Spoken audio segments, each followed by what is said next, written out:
마이크 앞에 앉은 해설자가 멈춥니다. 경기는 계속되고 있습니다. 선수들이 공을 뒤로 또 뒤로 돌리고 있습니다. 해설자가 입을 엽니다. 시청자 여러분, 저는 이 경기를 더 이상 해설할 수 없습니다. 서독 국영방송 ARD의 해설자였습니다. 자국팀 경기 중에. 그리고 경기장 관중석에서는 알제리 팬들이 지폐를 꺼내 들었습니다. 선수들을 향해 흔들며 외쳤습니다.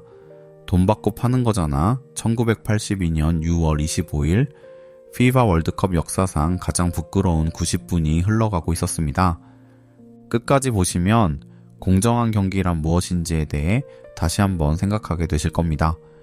그리고 지금 202 월드컵에서 여러분이 당연하게 여기는 규칙 하나가 이날 만들어졌다는 사실도요. 이야기는 열흘 전으로 거슬러 올라갑니다. 6월 16일 같은 스페인 히온의 엘 모리논 경기장. 서독과 알제리의 첫 경기. 전 세계 어느 전문가도 알제리가 이길 거라 생각하지 않았습니다.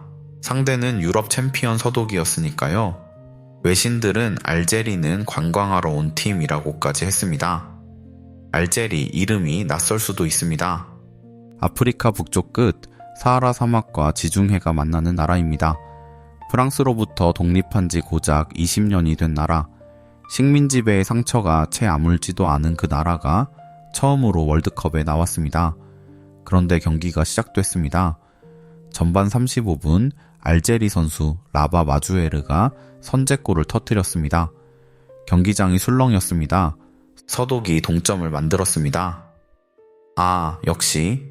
그런데 후반전 23살 청년 라흐다르 벨루미가 달렸습니다. 서독 수비 사이를 뚫고 알제리가 서독을 이겼습니다. 전 세계가 멈췄습니다. 아프리카 팀이 아랍 팀이 유럽 강호를 처음으로 꺾은 역사적 순간이었습니다. 수천 킬로미터 떨어진 알제리 수도 알제의 골목에서 사람들이 쏟아져 나왔습니다. 독립 이후 가장 큰 축제가 시작됐습니다. 그리고 알제리는 계속 이겼습니다. 칠레도 3-2로 꺾으며 2승 1패로 조별리그 마지막 경기를 마쳤습니다. 16강이 코앞이었습니다. 딱 하나 문제가 있었습니다. 당시 월드컵 방식이 지금과 달랐습니다. 조별리그 마지막 경기가 하루 간격을 두고 따로 열렸습니다. 알제리가 먼저 경기를 끝냈고 다음날 서독과 오스트리아가 맞붙었습니다. 두 팀은 이미 알고 있었습니다. 서독이 1차 0으로 이기면 두 팀 모두 16강, 알제리는 탈락. 단 하나의 숫자가 모든 걸 바꿀 수 있었습니다. 1982년 6월 25일 스페인 히혼의 엘 모리논 경기장. 알제리 팬들이 경기장 곳곳을 채웠습니다. 자국팀 경기가 아닌 이 경기를 보러 왔습니다. 하나의 기적이 완성되기를 기다리며 서독이 공격적으로 나옵니다. 1분, 2분, 3분. 알제리 팬들은 숨을 죽입니다. 흐르베슈의 헤더가 골망을 가릅니다. 선수들이 이 숫자를 확인합니다. 각자의 눈빛에서 뭔가가 꺼집니다. 그리고 공이 뒤로 갑니다. 오스트리아가 달려들지 않습니다. 서독이 나아가지 않습니다. 처음엔 관중들이 어리둥절합니다. 전술 운용인가? 5분이 지납니다. 10분이 지납니다. 20분이 지납니다. 아무것도 바뀌지 않습니다. 여기서 재미있는 사실 하나. 이 경기 통계만 보면 양팀 모두 완벽합니다. 서독의 자기 진영 패스 성공률 98%, 오스트리아 99%. 수치상으로는 역대급 집중력을 발휘한 팀들입니다. 근데 목적이 이기는 게 아니라 안 이기는 거였으니까요. 역사상 가장 완벽하게 실력을 숨긴 경기였습니다. 관중석에서 야유가 터졌습니다.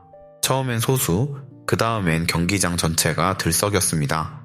스페인 관중들이 일어나 외쳤습니다. 부끄러운 줄 알아라. 알제리 팬들이 주머니에서 지폐를 꺼냈습니다. 선수들을 향해 흔들며 외쳤습니다. 돈 받고 파는 거잖아. 서독 ARD 방송 해설자 에베르하르트 슈타네크가 마이크 앞에서 잠시 침묵했습니다. 그리고 말했습니다. 시청자 여러분, 이 경기를 더 이상 해설하기 부끄럽습니다.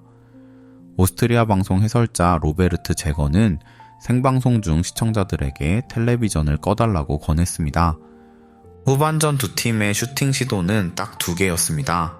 796경기 60년치 월드컵 데이터 중 역대 최저 기록입니다. 골키퍼들은 사실상 구경꾼이었습니다. 알제리 선수들은 숙소 TV 앞에 모였습니다. 이미 경기를 다 마쳤습니다. 할 수 있는 걸 다 했습니다. 이제 남은 건 다른 팀 경기 결과를 기다리는 것 뿐입니다. 그런데 TV 화면에서 공이 그냥 뒤로만 굴러갑니다. 여러분도 이런 경험 없으셨나요? 내가 할 수 있는 걸 다 했는데 내가 손댈 수 없는 곳에서 결정이 내려질 때, 회사 인사 발표 날 내 자리가 남들의 협의로 결정될 때, 최선을 다했는데 평가 기준이 나도 모르게 바뀌어 있을 때, 그 막막함, 그 무력감, 알제리 선수들이 그 TV 앞에서 느낀 것, 그거랑 다르지 않습니다. 나중에 알제리 주장이 한 말이 있습니다. 우리는 규칙 안에서 최선을 다했습니다. 그런데 같은 규칙 안에서 우리가 당했습니다. 만약 지금 시대였다면 어땠을까요? 두 팀 선수들이 경기 도중 SNS에 오늘 컨디션 안 좋라고 올렸을지도 모릅니다. 물론 지금은 이런 짓이 통하지 않습니다. 다른 이유 때문이 아닙니다. 바로 그 경기 때문에 규칙이 바뀌었으니까요. 90분이 끝났습니다. 서독과 오스트리아는 악수를 나눴습니다. 알제리는 탈락했습니다. FIFA에 공식 항의를 넣었습니다. 국제사회가 들썩였습니다. 언론은 들끓었습니다. FIFA의 답변은 단 한 줄이었습니다. 규정 위반 없음. 그게 전부였습니다. 서독은 그 대회 결승까지 올라갔습니다. 오스트리아도 16강을 밟았습니다. 알제리는 짐을 싸서 집으로 돌아갔습니다. 후에 서독 선수들도 인정했습니다. 부끄러운 경기였다고 오스트리아 선수들도 고개를 숙였습니다.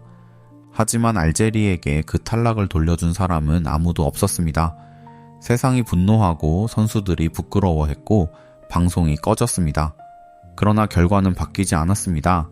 규칙이 없었기 때문입니다. 지금 202후 월드컵이 한창입니다. 조별리그 마지막 날 같은 조의 두 경기가 정확히 같은 시간에 시작됩니다. 당연한 것처럼 보입니다. 원래 그런 거 아니었어?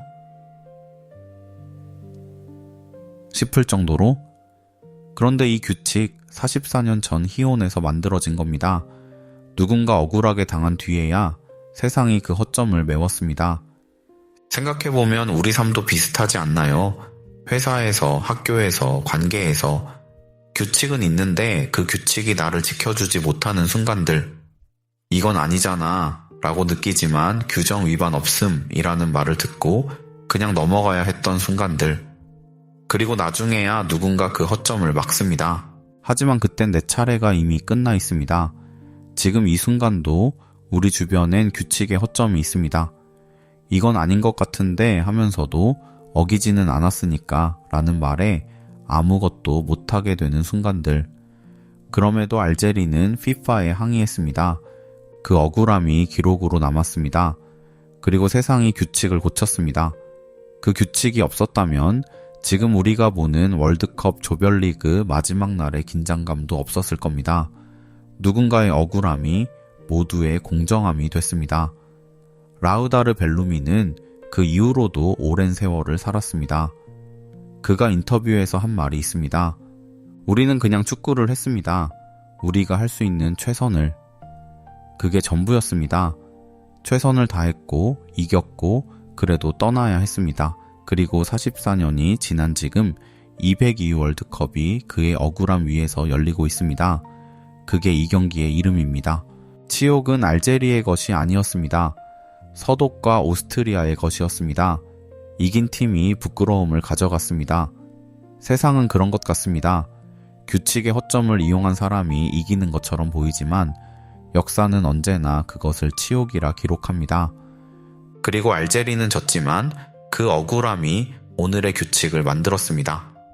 다음에도 이런 이야기를 들고 돌아오겠습니다. 역사상 가장 비겁하게 이긴 팀들이 남긴 것은 단 하나입니다. 더 공정한 내일,